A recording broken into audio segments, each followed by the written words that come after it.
dengan kenaikan ini apa? Bisa membantu atau bahkan lemahkan? Ya. Kalau memang hanya sekedar untuk mencari uang saja, semata-mata hanya itu, saya kira gampang. Oke.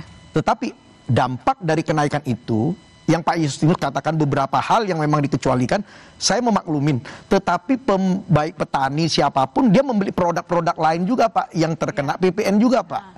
Siapapun masyarakatnya membeli produk industri, tetap kena PPN 12% Pak. Bukan 0 Pak. Memang pada sisi produk tertentu, dia menjual tidak dikenakan PPN, kita juga melebihi.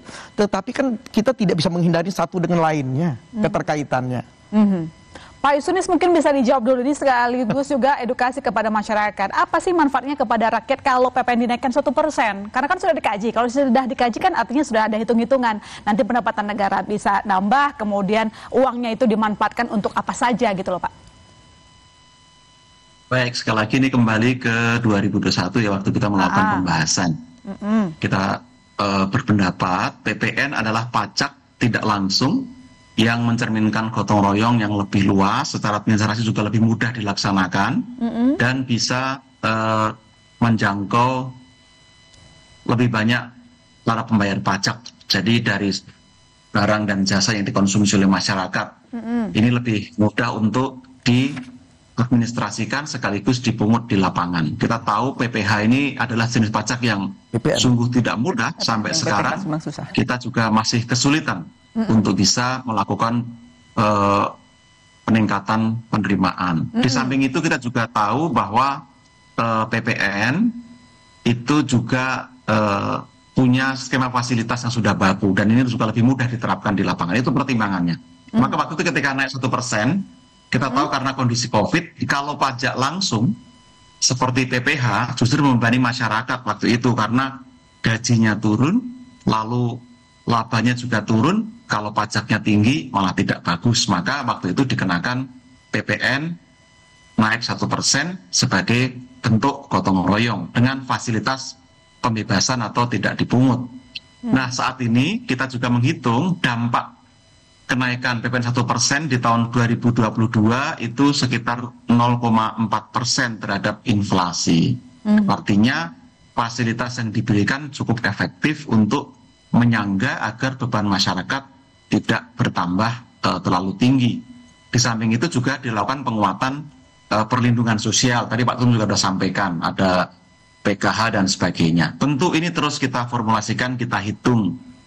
Nah, kita masih punya waktu cukup panjang, dan kita meyakini pernyataan Presiden Jokowi yang menyatakan ini sedang dilakukan kajian lebih mendalam. Kita cermati dinamika ekonomi dalam beberapa bulan mendatang, termasuk memberikan kesempatan menghormati fatsun politik supaya pemerintahan terpilih juga ikut menyumbangkan pemikiran sekaligus memberikan pendapat dan memutuskan, termasuk DPR baru. Maka kami rasa waktu masih cukup panjang, Pak Tutum dan pemirsa sekalian. Mari terus kita kumpulkan informasi, masukan, aspirasi yang sekiranya dapat memperkuat argumen dan sekaligus membantu pemerintah sebagai alternatif pembiayaan, karena ke depan pilihan kita kan tidak banyak sebenarnya. Kalau kita mau membangun transformasi, ya kalau tidak membayar pajak atau menaikkan pajak, kita kan akan menaikkan utang. Itu pilihan yang tidak mengenakan. Tapi itu harus kita ambil. Tidak mungkin kita tolak keduanya. Maka ini kesempatan yang baik kami rasa, mumpung ada transisi pemerintahan, kita berikan masukan agar pemerintahan ke depan juga mendapat gambaran lebih lengkap. Apa masalahnya, tantangannya apa, sekaligus kira-kira rancangan solusinya apa. Demikian Mbak Ilona. Baik, Mbak Titis, rencana kenaikan PPN 12% sebenarnya dari tahun 2021 kita sudah baca sama-sama undang-undangnya bahwa memang akan berlaku per Januari 2025. Meski tadi memang pernyataan Pak Justinus kalau kata Pak Tutum cukup bikin melegakan sedikit karena akan dikaji. Terus tadi Pak Justinus kembali mengatakan nanti kita akan lihat lagi, masih panjang perjalanan, berarti masih akan mempertimbangkan masukan-masukan terutama di masa transisi pemerintahan yang baru. Tapi begini Mbak Titis, apa yang harus sebenarnya dilakukan? Karena ketika PPN dinaikkan 1% lah katakan kalau jadi, artinya kita menyamai Filipina 12%, gitu ya. Dan Indonesia kan sekarang itu 11%. Tapi kalau kita lihat secara pertumbuhan ekonomi yang ekspansif itu Vietnam, tapi mereka cuma 10% PPN-nya. Nah, Apa catatan yang bisa kita lihat? Karena kan kadang kita nggak bisa dong bilang, oh kita termasuk yang paling rendah nih PPN-nya. Kan harusnya nggak begitu juga. Lihat kondisi ekonomi negara lain. Masing-masing negara punya ini problematika buktinya sendiri. Vietnam yang ekspansif, mereka cuma kasih PPN 10%. Pertumbuhan ekonominya juga keren gitu. Iya, silakan Mbak Titis. Oke Pak Ilona. Sebetulnya kenaikan PPN seperti dijelaskan Pak Justinus dan Pak Tutum, undang-undangnya harmonisasi perpajakan itu kan sebetulnya produk undang-undang tahun 2021 yang kemudian diimplementasikan secara bertahap 11 dan kemudian 12% untuk PPN. Nah, sebetulnya kalau yang digarisbawahi adalah apakah kondisi seperti sekarang, ini kan bekalnya 2024 untuk menuju 2025 yang berlakunya PPN 12% sudah memang affordable, masyarakat itu menerima beban kenaikan 12% itu. Sementara pemerintah di sisi lain kan punya peluang untuk menurunkan, karena tadi prinsipnya adalah ini adalah semangatnya gotong royong. PPN kan sebenarnya Pak Justinus cukup frankly speaking ngomong bahwa itu cara paling mudah. Ya, cara paling mudah sangat bagi jujur, pemerintah. Pak Justinus, ya. Iya, gitu. Kita kan harus mengapresiasi betapa pemerintah ngomong bahwa ini memang cara paling mudah. Ya udah dikenakan, pemungutnya jelas, perusahaan mereka store-nya jelas ketimbang PPh. Nah, masalah sekarang adalah apakah iya sekarang ini adalah waktu yang tepat untuk menaikkan itu? Itu yang harus dijawab sama pemerintah. Kalau yang kemarin itu prinsipnya adalah tadi diingetin sama Pak Justinus, prinsipnya adalah gotong royong. Kan gotong royong. Nah, sekarang kita juga harus melihat dinamika yang disebutkan oleh Pak Justinus. Apakah memang dinamika yang berkembang saat ini sudah memungkinkan itu? Sebetulnya ada hal yang menarik Pak Justinus dan Pak Tutum, bahwa kalau tadi Bapak bahwa korelasi kenaikan harga barang dan jasa ya mestinya 1%. Fakta di lapangan tidak seperti itu, Pak. Betul. Bahwa pihak pengusaha ketika dia membeli bahan baku sudah kena PPN sama 12%. Hitungnya bukan naik 1% ya, tetap bayarnya 12%. Maka kenaikan konten membuat survei yang dilakukan ke beberapa perusahaan di properti, kenaikan harga rumah, meskipun sekarang masih ditanggung sama negara ya, kenaikan baik itu di mobil segala macam, maka kenaikannya itu rata-rata 20%, 15-20% kenaikan barang. Artinya ini ada persoalan di tengah penjualan properti yang stagnan, kecuali yang memang disubsidi pemerintah ya, mobil turun. Nah, kenaikan 20%, 15-20% untuk mobil dan juga untuk perumahan, itu kan berat banget. Berat banget kalau kita harus membayar 12% itu. Nah, ini yang disebut dinamika bahwa masyarakat itu sekarang dihadapkan terhadap bukan cuma inflasi pangan, kita akan nanti ke depan ada inflasi akibat PPN. Padahal di pasal yang tadi disebutkan oleh Pak Justinus itu ada peluang pemerintah untuk menurunkan atau membuat sama. Betul, kita tahu bahwa program kedepannya itu ada banyak program pemerintah yang membutuhkan penerimaan negara yang tadi pilihannya adalah mau utang atau mau menaikkan pajak. Nah, itu memang pilihan yang sama-sama tidak enak gitu, karena kita lihat nih, kalau kita ngomong Jepang sekarang sudah tidak lagi era bunga negatif tapi udah positif, artinya ada beban ke depan untuk membayar entah samurai bond entah apapun yang nanti ada kenaikan bunga. Ini kan jadi persoalan ketika nanti kita akan berutang, dan kemudian Fed rate juga kita juga harus masih menunggu. Nah, beban-beban ini memang harus dipikirkan dan itu memang tugas pemerintah. Nah, sebetulnya kepastian, saya kebetulan tadi sore habis ngobrol dengan Pak Justinus dengan timnya Pak Prabowo terkait PPN ini 12%. Kecenderungannya yang saya tangkap ya Pak Justinus ya, yang saya tangkap itu adalah mereka itu menyerahkan pemerintah sekarang yang disebut membuat undang-undang untuk memutuskan. Istilahnya mereka mau clear, mau diturunkan atau mau ditetapkan, mereka nggak mau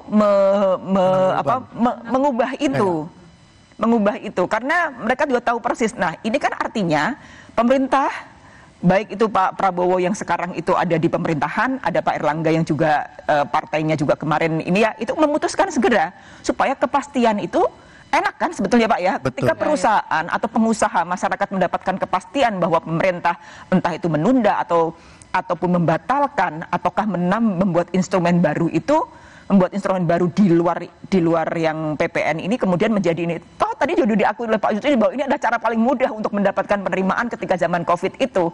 Kenapa tidak kalau memang cara mudah gitu, kita mencari instrumen lain yang memang pengenaan pajaknya itu pas gitu. Pas untuk memang yang mereka yang sebetulnya harus membayar pajak lebih. Ya tadi sebenarnya tax ratio kita juga masih rendah. Itu tax ratio kita juga rendah.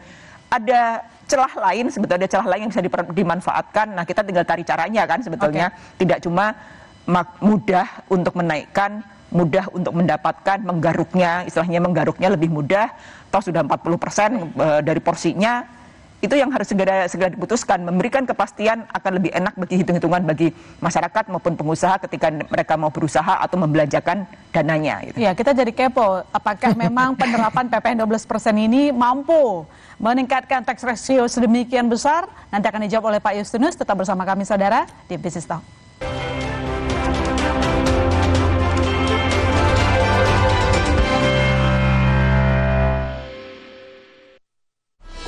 Putri Hijau merebut kembali energi kehidupan yang dikuasai Tuan Cungkar. Alam pun kembali bermain. Sambut hari kemenangan Marjan. Gagal. Mana prestasinya? Bangkit lagi. Hancur. Berjuang lagi. Extra Joss dengan ginseng Korea Royal Jelly dan vitamin B kompleks. Laki, buktikan Extra Joss. Sumber energi kehidupan kini tampak berbahaya. Tuan Cungkar berubah. Kekuatan yang ia rebut tak bisa dikendalikan. Putri Hijau memutus kekuatan Tuan Cungkar. Mengembalikan alam permai untuk semua. Sambut hari kemenangan Marjan. Alergi jontor nih. Aku biduran, obatnya yang depannya Indal CTN. Bisa dibeli tanpa resep dokter. Indal CTN, komposisi anti alerginya Redakan alergi. Indal CTN. Hey, ada madu teja sase, madu teja sase, sehat berstamina. Jeruk strawberry, banyak manfaatnya. Madu teja saset, enak sehatnya. Sumber energi kehidupan kini tampak berbahaya. Tuan Cungkar berubah. Kekuatan yang ia rebut tak bisa dikendalikan. Putri Hijau memutus kekuatan Tuan Cungkar. Mengembalikan alam permai untuk semua. Sambut hari kemenangan Marjan. Gagal. Mana prestasinya? Bangkit lagi. Hancur. Berjuang lagi. Extra Joss dengan ginseng Korea Royal Jelly dan vitamin B kompleks. Laki, buktikan Extra Joss. Jalan ya. Usia nambah, gerak susah ya. Kesehatan sendi harus diperhatikan. Rajin gerak badan tak berlebihan. Bila perlu, minum Wellmove. Diproduksi dengan teknologi modern, higienis, dan halal. Wellmove, bergerak itu nikmat. Untuk membantu atasi capek, pegal, dan nyeri otot, pakai Hotin Cream. Kalau untuk meredakan nyeri sendi, Rematik dan keseleo. nah, itu pakai Hotin DCL baru. Bahan aktif DCL-nya efektif mengobati rematik, lindu, dan nyeri sendi. Hotnya, Hotin banget deh. Hey guys.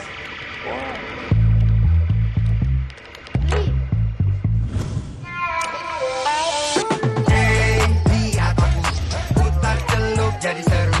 Hey, lihat aku. Si Boko Rawiri, tahu-tahu beduk udah bunyi.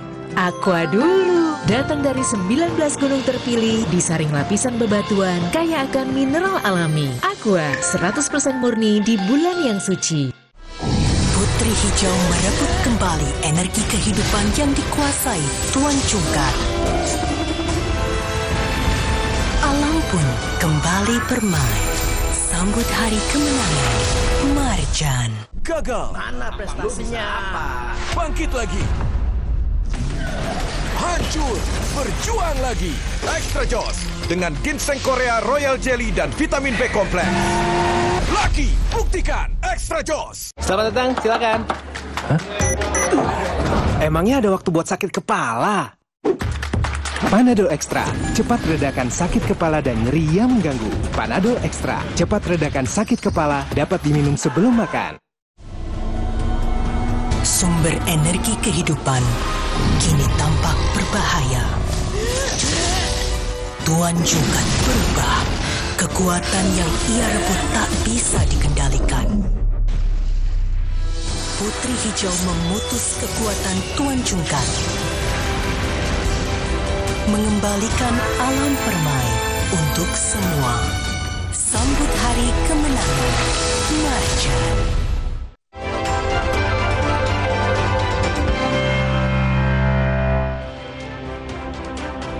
Kita lanjutkan diskusi kita, Pak Justinus menyambung tadi pernyataan dari Mbak Titis. Harusnya bukankah pemerintah bisa memberikan kepastian begitu sehingga pelaku usaha juga bisa menyesuaikan diri.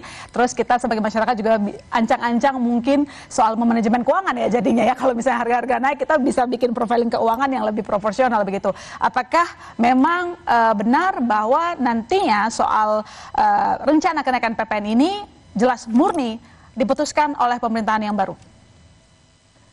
Ya, undang-undang sendiri mengatur paling lambat 1 Januari 2025 ya, itu akan berlaku. Nah, kita melihat ada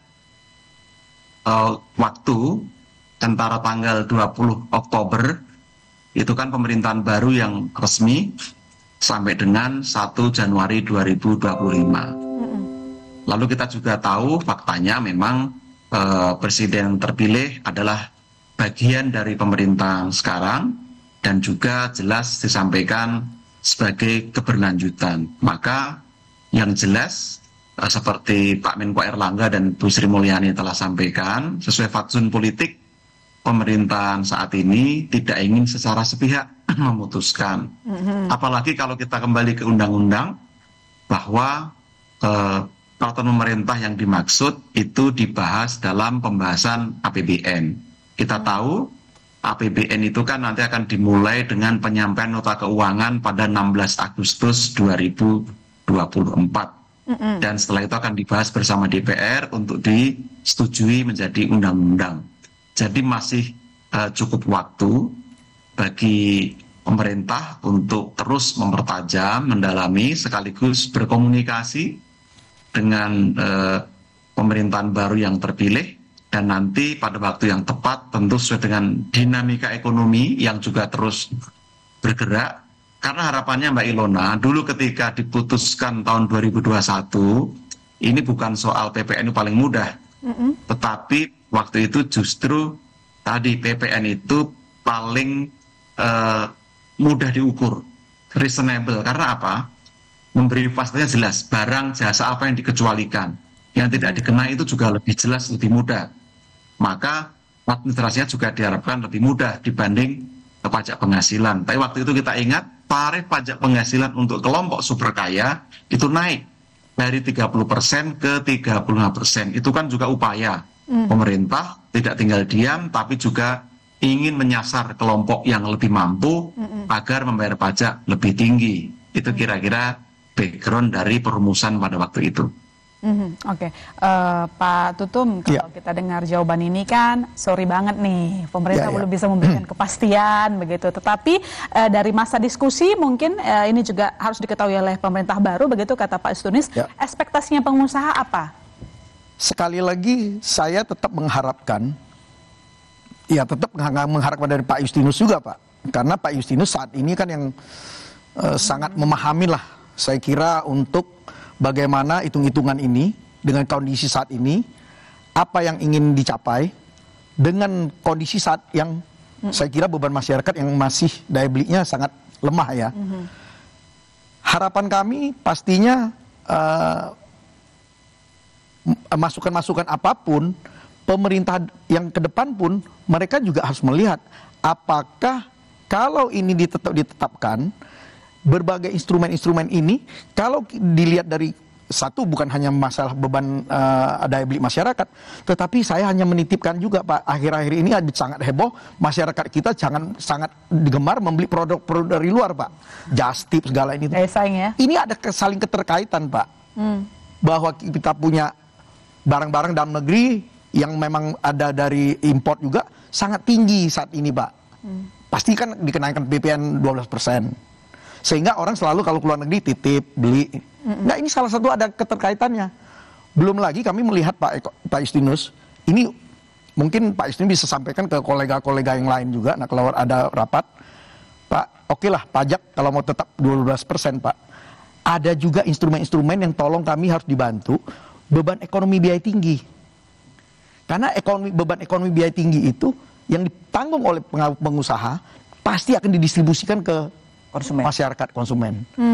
Saya kira saat ini kan sekali lagi tadi di depan saya sampaikan filosofi pajak ini apa sih? Kami kan mendapatkan pelayanan dan fasilitas dari pemerintah yang baik.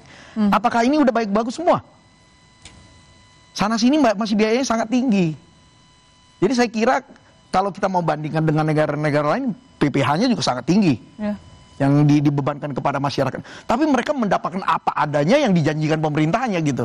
Kalau saat ini kita beban pajak tetap harus kita keluarkan, beban yang sebetulnya tidak perlu harus kita pikul lagi gitu. Jadi ini yang saya kira memang bukan hanya di satu sisi di Kementerian Keuangan yang harus mengambil memungut ini saja untuk dipakai di sisi tempat lain, tetapi ini harus dikoordinasikan oleh berbagai pihak tentang pajak ini, karena pajak ini instrumen yang sangat-sangat gampang dimudahkan, mau memberikan kesejahteraan atau memberikan beban kepada masyarakat lagi. Saya kira ini pilihan lah.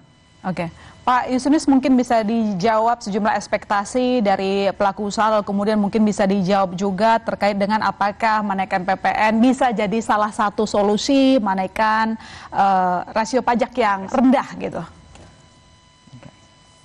Baik, kalau dari kinerja penerimaan pajak 2 tahun terakhir, memang kita lihat rasio pajak meskipun belum signifikan, trennya menaik atau ada peningkatan. Lalu tadi saya sampaikan, PPh juga terus menjadi fokus, maka sekarang ini ekstensifikasi juga digencarkan.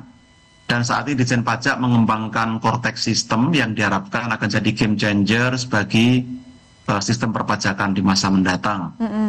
Nah, untuk PPN sendiri kita melihat kontribusinya memang cukup besar dalam pendapatan pajak kita, meskipun fasilitas juga terus kita pertahankan. Nah, dulu harapannya seiring pertumbuhan ekonomi, seiring peningkatan daya beli masyarakat, maka tarif PPN juga bisa disesuaikan secara moderat. Tapi tentu saja karena disampaikan Pak Tutum dan Mbak Titis tadi, ada dinamika di masyarakat baik karena dampak ekonomi global maupun domestik. Tentu pemerintah akan mencermati ini terus, dan pada waktu yang tepat seperti disampaikan Pak Presiden, Pak Menko Erlangga, Ibu Sri Mulyani, kita akan terus mendengarkan. Termasuk Pak Tutum kan juga tidak sulit untuk menyampaikan aspirasi. Kita juga terus mendengarkan, mengundang Apindo, Kadin dan lain-lain secara sektoral untuk memberikan masukan, sekaligus memikirkan kira-kira potensi-potensi apa, ruang-ruang apa yang tersedia yang masih bisa kita lakukan untuk melakukan penggalian potensi secara terukur dengan tidak mengganggu iklim usaha, iklim investasi, lebih berkeadilan dan lebih sustainable. Itu kira-kira yang dapat kami sampaikan sebagai koridor, kira-kira apa yang sekarang dipikirkan dan mungkin di masa mendatang juga tetap bisa kita lakukan. Baik Mbak Titis, sebelum nanti diputuskan begitu, kita harus kencengin dulu nih soal kritik. Boleh. Saya sampaikan ke Pak Justinus, Pak. Ini salah satu contoh, Pak Justinus. Kita ini gencar selalu menggaungkan ingin jadi menarik wisatawan. Di satu sisi yang kontraproduktif, kita menaikkan pajak hiburan yang bagi wisatawan sangat dan juga ingin menjadi wisata belanja di negara kita. Kita itu ikut campaign, Pak. Tapi produk-produk kita nilainya sangat mahal. Karena PPN-nya juga gitu. Ini satu sisi yang saya kira nggak nyambung kadang-kadang. Jadi kontraproduktif ya. Saya kira harus dibicarakan dengan segala lini. Kalau mau konsep apapun yang kita jalankan, harus semuanya mengikutin gitu. Jadi inline. Jangan sampai satu sisi menggaungkan ini, tapi di bawahnya nggak nyambung gitu. Itu rasanya kontra sekali, Pak Justinus. Gimana Pak Justinus? Baik, terima kasih. Sebagai masukan, saya rasa itu sangat baik Pak Tutum. Harmonisasi adalah tantangan besar bagi negara ini. Maka ini butuh keterlibatan, dukungan seluruh pihak. Jangan segan dan jangan capek untuk terus teriak menyampaikan masukan. Itu penting saya rasa. Pemerintahan yang baik itu tidak boleh alergi pada kritik, tapi kritik harus dijadikan vitamin supaya kita bisa hidup lebih sehat. Karena akhir-akhir ini kita lihat di negara-negara tetangga, mereka berlomba menurunkan, Pak, bagaimana nyari wisatawan. Karena ini uang yang sangat besar, Pak, nilainya, Pak. Ya, jadi kita lucu, kita ngelihatnya negara kita mau ngapain gitu. Akan ada perbaikan ya, Pak, soal itu ya, Pak Yusinus? Ya, kita melakukan perbaikan, koordinasi, harmonisasi lebih baik, dan mudah-mudahan dengan berbagai masukan ini, kita bisa menyusun semacam cetak biru atau roadmap yang lebih memberi kepastian. Oke, baik. Nanti kita akan tunggu putusan yang paling bijaksana, menguntungkan semua pihak, begitu, bikin happy semuanya. Mbak Titis mungkin menyimpulkan diskusi kita singkat saja tentang ini. Kalau kita lihat sejumlah banyak catatan, kalau Pak Tutum di sini banyak curhatnya juga, gitu ya, apa yang terjadi di lapangan, mulai dari apa disharmonisasi kebijakan, gitu, tujuannya apa, kebijakannya apa, ya diterima hangat oleh pihak regulator tadi. Tapi kira-kira catatan terakhirnya kita sebelum diputuskan, gitu loh, Mbak. Jadi ini adalah waktunya kita untuk mengkritisi, memberikan masukan. Silakan. Ya, satu tentu saja tadi bahwa bahwa pemerintah harus terus melihat dinamika yang terjadi di ekonomi kita, dan saya sangat yakin Kementerian Keuangan melihat itu dengan sangat cermat tentang daya beli, terus kemampuan perusahaan, daya saing kita. Nah, sebenarnya catatan yang menarik tadi yang disebutkan oleh Pak Tutum adalah kita itu banyak kebijakan yang kontraproduktif satu dengan yang lainnya, sehingga membuat kita itu tidak jelas kita tuh mau kemana programnya, sehingga instrumen yang ada baiknya untuk selalu disatukan, dikaitkan satu sama lain, efeknya supaya lebih jelas, sehingga ketika kebijakan itu dibikin, itu saling menyokong dan saling menopang, tidak kontraproduktif satu sama lain. Satunya ingin menarik investasi, ternyata kita itu juga tidak kompetitif dengan negara lain, misalnya kayak begitu. Sama juga ketika tadi kita pengen menarik wisatawan, ternyata kita PPN-nya cukup menjadi barang kita menjadi soal wisatawan, mahal. Singapura yang datangin devisa banyak cuma 9% PPN. Iya, betul. Nah, itu artinya apa? Kita harus tahu program ke depan itu apa, Indonesia itu goalnya seperti apa, pemerintah baru itu inginnya membawa ke Indonesia emas itu seperti apa. Nah, kebijakan itu harus sinkron ke sana. Nah, sekarang kan yang namanya bola yang tadi yang namanya pajak, bola pajak yang memang menjadi salah satu instrumen penerimaan negara. Negara itu ada di tangan pemerintah. Pemerintah yang sekarang incumbent sama incoming yang kebetulan mereka berdua ada di pemerintah yang sekarang. Sudah ada bagusnya jika program keberlanjutan itu juga memperhatikan yang namanya instrumen fiskal maupun instrumen moneter, agar goalnya pemerintah baru ke depan itu benar-benar bisa terakselerasi dengan baik dan goalnya tercapai. Ya, semoga kita mengharapkan itu dapat dilaksanakan. Kita akan tunggu kebijakan dari pemerintah nanti untuk memberikan kelegaan, gitu ya, di hati masyarakat dan juga pengusaha tentu saja, di hati Pak Tutum ya, terutama ya. Saya ucapkan terima kasih banyak ke semua narasumber yang telah hadir di Business Talk malam ini. Pak Justinus Prastowo, staf khusus Menteri Keuangan, terima kasih Pak. Kita tunggu nanti ya hasil putusan akhir yang menyenangkan semua orang. Baik. Ya. Dan saya juga ucapkan akan ada keputusan terbaik, mudah-mudahan begitu. Amin. Itu harapan kita bersama. Terbaik dari Pak Justinus saya kira pasti didengar oleh Pak. Oke.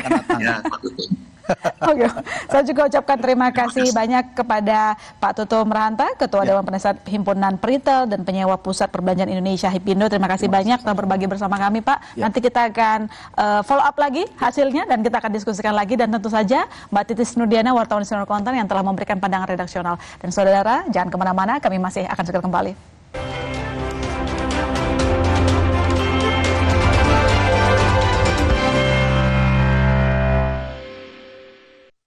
Gagal. Mana prestasinya? Bangkit lagi. Hancur. Berjuang lagi. Extra Joss dengan ginseng Korea Royal Jelly dan vitamin B kompleks. Laki, buktikan Extra Joss. Putri Hijau merebut kembali energi kehidupan yang dikuasai Tuan Cungkar. Alam pun kembali bermain. Sambut hari kemenangan Marjan. Yang penting buatku, Samsat untuk latihan kekuatan. dan orange water atau lemon water agar pulih lebih cepat.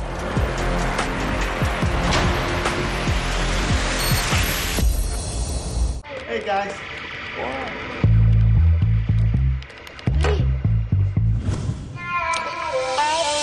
Hey, lihat aku putar celup jadi seru. Hey, lihat aku. Putri Hijau merebut kembali energi kehidupan yang dikuasai Tuan Cungkar. Alam pun kembali bermain. Sambut hari kemenangan Marjan. Saat dikejar kesibukan, berpacu dengan waktu, selalu hirup Fresh Care Smash. Selalu sempatkan waktu untuk beribadah. Selamat menunaikan ibadah puasa. Inovasi baru dari Hotin. Hotin Go. Oles, go.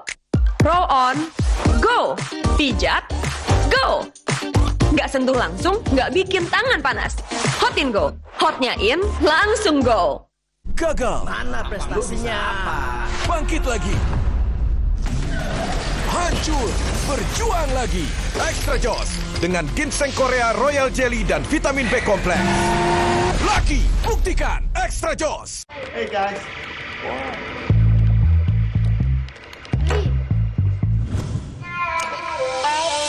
Hey, lihat aku putar celup jadi seru.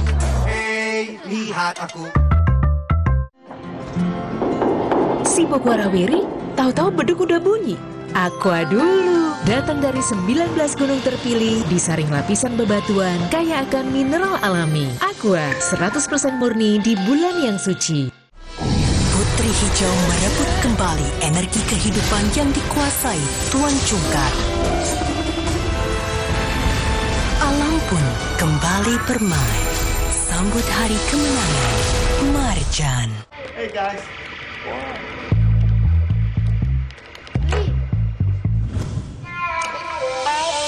Hey, lihat aku putar celup jadi seru.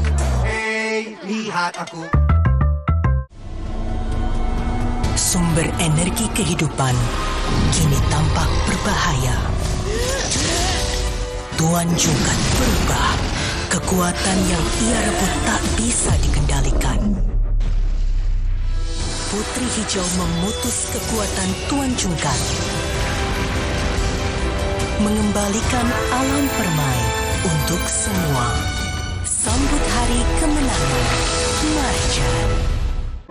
Dear kamu, kami tahu setiap kamu punya beragam cara jalani hari di bulan suci.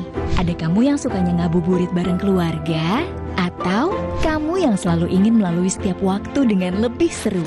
Demi kamu, kami akan terus jadi teman setia. Mengisi Ramadan penuh makna dan keceriaan. Mendukung setiap aktivitas dengan internet lebih kencang, lebih bebas. Ramadan ini demi kamu.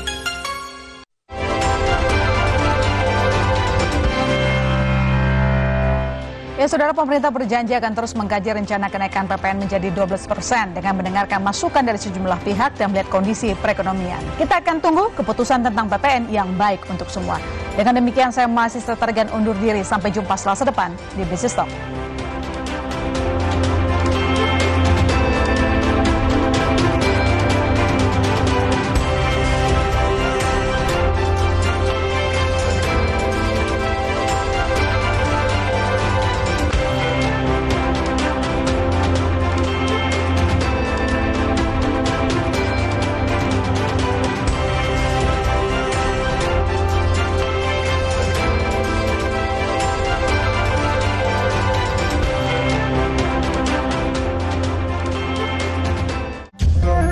Bahagia menyambut bulan suci bersama Kompas TV, teman Ramadan.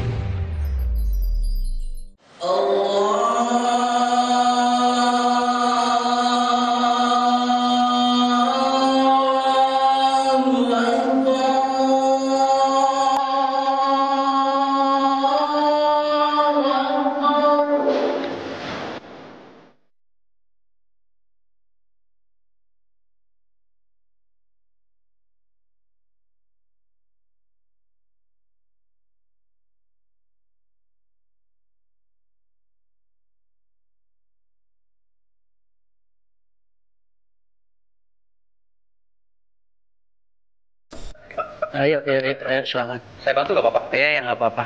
Ke depan aja, depan. Ya, di sini diampar di sini aja buat nyiapin puasa nanti. Saya ini bukan orang baik, tapi orang yang benar-benar brutal, Badung dari brutal hijrah di sini. Pengen mengabdikan kepada agama, tenaga saya, pikiran saya ini bermanfaat untuk masyarakat dan agama. Pemerintah tentu kita senang kalau pemerintah turun tangan, artinya membantu, ya tentu itu pasti lebih baik.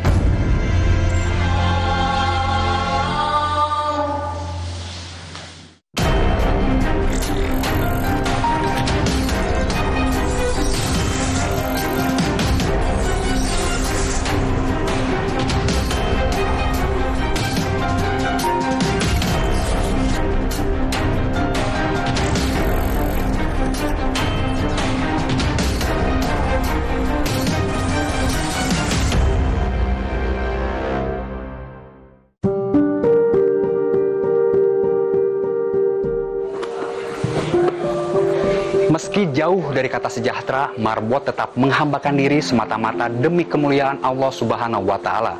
Tak banyak orang yang mampu menjalaninya. Apa yang bikin seseorang memilih jalan hidup jadi marbot? Kisah pengabdian mereka berkas Kompas ulas dalam episode kali ini. Jauh dari ingar-bingar duniawi, mereka menapaki jalan sunyi sebagai pilihan hidup. Tidak silau materi, lakon hidup ditopang keikhlasan semata.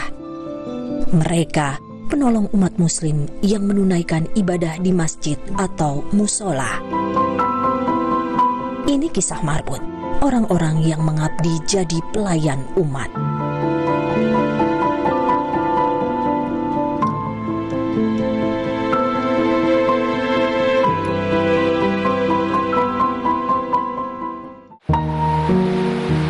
Di tepi Kali Ciliwung, Kelurahan Baranang Siang, Kota Bogor, terselip hunian berukuran 4 x 5 meter persegi. Lingkungannya lengang saat tim berkas Kompas datang ke situ. Waalaikumsalam. Oi, ayo masuk, Kang Faisal, ayo masuk. Ini rumah kontrakan Muslih Muhtar yang ditinggali bersama istri dan buah hatinya. Sudah 2 tahun Muslih menghuninya. Disabilitas tak mengungkung lelaki 53 tahun ini jadi marbot masjid tak jauh dari rumahnya. Bulan Ramadan, Muslih semakin sibuk. Pukul 5 sore, ia mesti sudah tiba di Masjid Al-Barokah. Setumpuk pekerjaan sudah menanti. Berarti kalau sore ini ada kegiatan apa lagi, Pak? Nyiapin takjil, mau ngamparin ini nih karpet. Ayo, silakan. Saya bantu nggak apa-apa? Iya, ya nggak apa-apa. Hati-hati berapa ya? Iya. Jadi kemana, Pak? Ke depan aja, depan. Ya, di sini diampar di sini aja buat nyiapin puasa nanti buka puasa. Oh, ini karpet digelar buat? Iya, digelar. Siapan takjil ya? Iya. Saya bantu, Pak ya? Iya. Di segini, Pak? Dikedepanin aja. Ah, gitu. Sini? Iya, udah gitu. Muslih mewakafkan diri jadi marbot. 18 tahun sudah bapak 3 orang anak ini mendermakan diri di Masjid Al-Barokah. Saya ini bukan orang baik, tapi orang yang benar-benar brutal, Badung walaupun udah punya istri gitu. Nah, dari kampung datang cicing ke sini nih, nengok mertua. Pas itu kebetulan ini lagi dibangun. Itu kalau nggak salah almarhum Pak Oleh nyuruh saya jadi marbot dari brutal hijrah di sini. Banyak pekerjaan diemban Muslih, memastikan kebersihan masjid hingga tetek bengek lainnya dengan sigap ia kerjakan sepenuh hati. Allah azan, udah sholat subuh, ngebangunin orang gitu, sekitar jam 3-an. Terus udah beres sholat subuh, ngepel gitu. Saya bukan hanya merabot doang, ini juga apa tuh, kematian, mandiin jenazah gitu. kecuali sakit, Muslih bekerja setiap hari, merawat masjid dan memastikan kelancaran ibadah mulai jelang subuh hingga malam hari. Upahnya cuma Rp250.000 sebulan yang asalnya dari uang kas Masjid Al-Barokah. Pendapatan yang tak seberapa ini tentu memengaruhi ekonomi keluarga. Muslih tak menampik kerap mengalami kesulitan. Terus terang, saya bicara sampai sekarang ijazah anak saya juga belum ditebus sampai sekarang, sampai lulus SMA gitu. Kemarin teh sama istri disusul ke sana teh sekitar 11 jutaan katanya di ijazah SMA.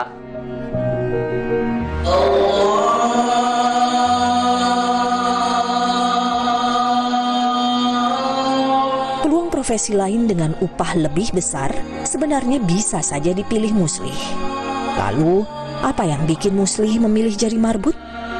Alhamdulillah kesannya mah ya dekat sama yang Maha Kuasa aja, perasaan tenang gitu.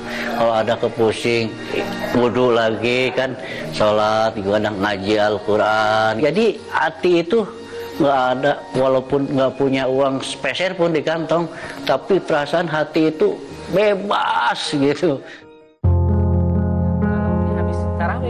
Tapi tak gampang jadi marbot. Butuh dedikasi, juga tenaga ekstra untuk merawat masjid atau musola. Meski terlihat sepele, peran Muslih sangat penting untuk kelancaran ibadah. Kang Mus itu vital banget keberadaannya, membantu jamaah gitu ya, membantu jamaah dalam menyiapkan ibadah gitu di sini ya. Keberadaan Kang Mus gitu ya selaku marbot sangat membantu kami gitu ya di masyarakat sini gitu, untuk menyiapkan proses peribadatan di sini gitu ya, mulai dari ya adzan gitu ya, mulai dari menyiapkan kebersihan. Meski pernah protes gegara waktu sang suami lebih banyak untuk masjid, tapi sang istri menilai Muslih sosok suami dan bapak penuh tanggung jawab. Selama 18 tahun gitu kan Bapak jadi marbot, kadang-kadang di awal-awal infonya kan tidur di masjid kayak gitu. Kalau dari Ibu sendiri pernah ada protes gak ke suami Ibu? Ya kadang mah di masjid terus sama saya kadang kesini sekali-kali gitu. Kapan di rumahnya bareng Ibu gitu Bu ya? Di rumahnya, kadang pulang sih tapi jarang. Tapi Ibu gak apa-apa? Gak apa-apa sih, jangan senang aja biarin di masjid gak apa-apa gitu. Penting berkah lah. Iya, amin, amin. Peluh keringat Muslih membantu melancarkan ibadah warga muslim setempat. Ia adalah potret bahwa materi tak melulu jadi tolak ukur pencapaian seseorang. Pengabdian Muslih mengundang rezeki tak terduga. 2 tahun lalu, ia terpilih dalam program Marbut Mart yang digagas Kepolisian Resor Bogor Kota. Program ini bertujuan menyejahterakan para marbot dengan memberi bantuan modal usaha berupa warung kelontong agar para marbot memiliki penghasilan tambahan. Lumayan cukup menopang kebutuhan harian bagi Muslih. Alhamdulillah merasa terbantu, benar-benar barokah gitu, merasa terbantu. Udah nggak terlalu berat lah bebannya gitu. Alhamdulillah selama punya ini gitu. Iya itu aja berkah. Barang dagangan yang dijual Muslih seperti bumbu dapur, mie instan, teh, dan kopi. Lumayan lah sehari kadang 300, sehari 300.000 gitu. Cuma disisihkan untuk ini gitu.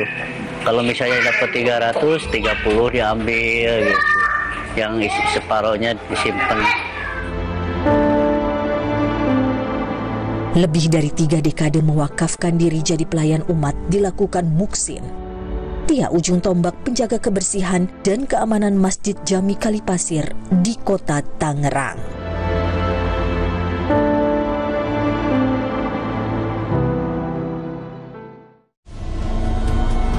Sumber energi kehidupan kini tampak berbahaya. Tuan Jungkat berubah kekuatan yang ia rebut tak bisa dikendalikan. Putri Hijau memutus kekuatan Tuan Cungkar, mengembalikan alam permai untuk semua. Sambut hari kemenangan Marjan. Selamat datang, silakan. Hah? Emangnya ada waktu buat sakit kepala? Panadol Extra, cepat redakan sakit kepala dan nyeri yang mengganggu. Panadol Extra, cepat redakan sakit kepala, dapat diminum sebelum makan. Sumber energi kehidupan kini tampak berbahaya. Tuan Cungkar berubah. Kekuatan yang ia rebut tak bisa dikendalikan. Putri Hijau memutus kekuatan Tuan Cungkar, mengembalikan alam permai untuk semua. Sambut hari kemenangan Marjan. Jadikan Ramadan Anda lebih bernilai. Hidupkan waktu, tingkatkan ilmu dengan siraman rohani. Hikmat membawa berbagai solusi untuk memaksimalkan ibadah di bulan suci. Kalam Hati Spesial Ramadan. Setiap minggu selama Ramadan, pukul 1 siang, mulai 17 Maret, di Kompas TV. Teman Ramadan. Sumber energi kehidupan kini tampak berbahaya. Tuan Cungkar berubah. Kekuatan yang ia rebut tak bisa dikendalikan. Putri Hijau memutus kekuatan Tuan Cungkar, mengembalikan alam permai untuk semua. Sambut hari kemenangan Marjan. Wah, populer kamera. Waktunya refreshing. Mata perlu istirahat. Bila perlu, minum Ivin. Formula Ivin membantu memelihara kesehatan mata. Untuk mata sehatku, minum Ivin. Dari Lapi. Sumber energi kehidupan kini tampak berbahaya. Tuan Cungkar berubah. Kekuatan yang ia rebut tak bisa dikendalikan. Putri Hijau memutus kekuatan Tuan Cungkar, mengembalikan alam permai untuk semua. Sambut hari kemenangan Marjan. Selamat datang, silakan. Hah? Emangnya ada waktu buat sakit kepala? Panadol Extra, cepat redakan sakit kepala dan nyeri yang mengganggu. Panadol Extra, cepat redakan sakit kepala, dapat diminum sebelum makan. Sumber energi kehidupan kini tampak berbahaya. Tuan Cungkar berubah. Kekuatan yang ia rebut tak bisa dikendalikan. Putri Hijau memutus kekuatan Tuan Cungkar, mengembalikan alam permai untuk semua. Sambut hari kemenangan Marjan.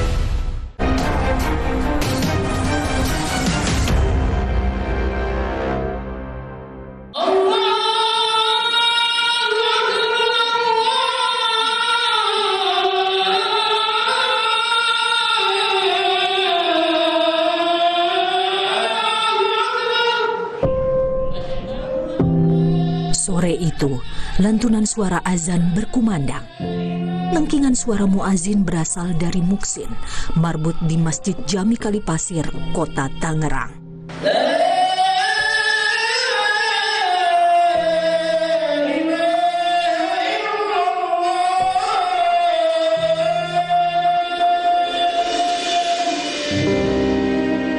Jadi muazin cuma cuil tugas yang diemban lelaki 54 tahun ini. Muksin juga mesti jaga keamanan serta memastikan kebersihan masjid tetap terpelihara. Kalau sehari-hari mungkin kita tutup masjid, buka masjid, WC, bersih-bersih WC lah gitu, tempat wudhu begitu. Ya ngepel lah, mungkin 2 hari sekali kali ya, nggak tiap hari. Isinya nyedot juga nggak tiap hari. Mungkin paling lambat seminggu sekali lah kalau memang keadaannya sangat mendesak. mengabdi pada Sang Kholik dalam bentuk melayani umat jadi jalan hidup yang paten ia pilih. Lebih dari setengah usia ia habiskan memakmurkan rumah Allah. Saya pengen sedikit banyaknya diri saya ini, tenaga saya, pikiran saya ini bermanfaat untuk masyarakat dan agama.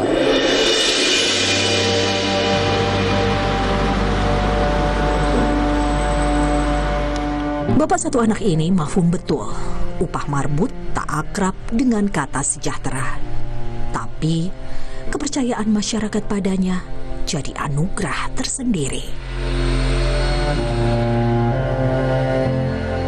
Orang masih mempercayai saya, percaya kepada saya untuk memegang amanah nih, jaga masjid ini, kuncinya apa-apanya jaga semua. Itu udah suatu kepercayaan bagi saya suka gitu, maksudnya itu juga suatu anugerah lah bagi diri saya. Muksin bilang saat ini upahnya Rp1.050.000 per 3 bulan atau hanya Rp350.000 tiap bulan. Anggarannya berasal dari Pemkot Tangerang.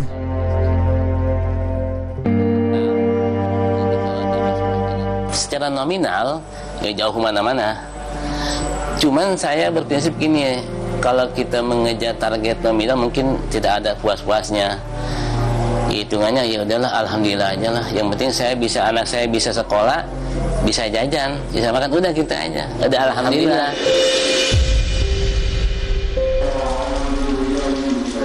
Tiap pilihan hidup ada risiko yang mesti ditanggung. Opsi hidup Muksin sempat diprotes mendiang sang istri. Satu saat saya di masjid aja, seolah kalau kita istri nuntut, buat apa di masjid aja nggak ada hasilnya, gitu kan?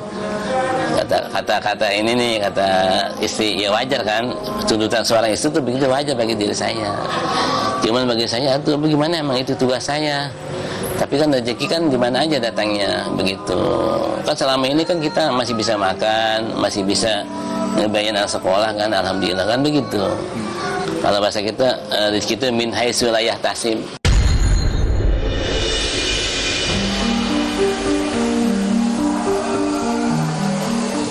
Andil marbut amat vital bagi kelancaran ibadah kaum muslim di masjid atau musola. Responden yang disurvei Litbang Kompas mayoritas tahu betul apa saja tugas marbut. Sebagian besar responden merasakan manfaat kehadiran dan hasil kerja marbut.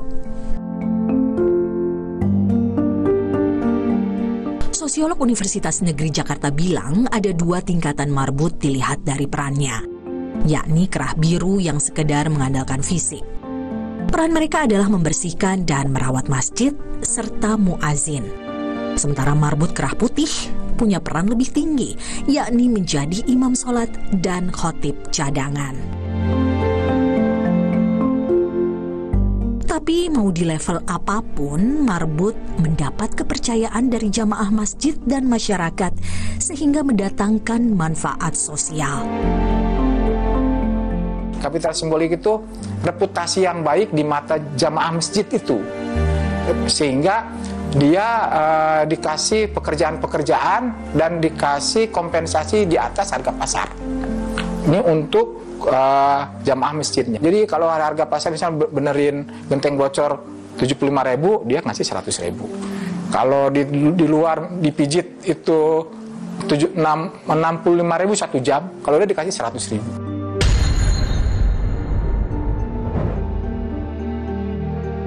Marbut dianggap sebagai pengabdian, bukan sebuah profesi. Cuma orang dengan level keikhlasan dan dedikasi tinggi yang mampu melakoni. Tapi, bagi kalangan tertentu, marbut jadi jaring pengaman untuk bertahan hidup. Dia datang ke sini bukan untuk jadi marbot, dia sekolah. Bahkan sekolahnya di universitas terkemuka. Tapi karena keuangan yang nggak memadai, dia akhirnya tinggal di masjid. Nah, di masjid kemudian dia menjadi marbot. Nah, marbotnya itu marbot agak white collar job itu. Mereka ini adalah para pejuang hidup. Iya, jadi Ketua Umum Dewan Masjid Indonesia, Muhammad Yusuf Kala bilang, marbot jangan dipandang sebelah mata sebagai penjaga masjid semata. Ada marbot yang kemudian punya karir mentereng. Masjid terbuka, sehingga bisa kalau orang perjalanan atau datang ke suatu tempat tidak punya tempat penginapan, dia menginap di masjid. Kemudian jadilah marbot, dan ada marbot yang paling katakanlah mempunyai karier yang baik dari marbot itu yang kemudian jadi menteri, Pak Sofian Jalil. Itu datang dari Aceh, tinggal di masjid, kemudian jadi marbot di masjid bertahun-tahun itu sambil kuliah dan tinggal di masjid menjadi marbot. Dengan upah sekadarnya, nasib marbot banyak nelangsa. Sejauh mana negara berpihak pada mereka?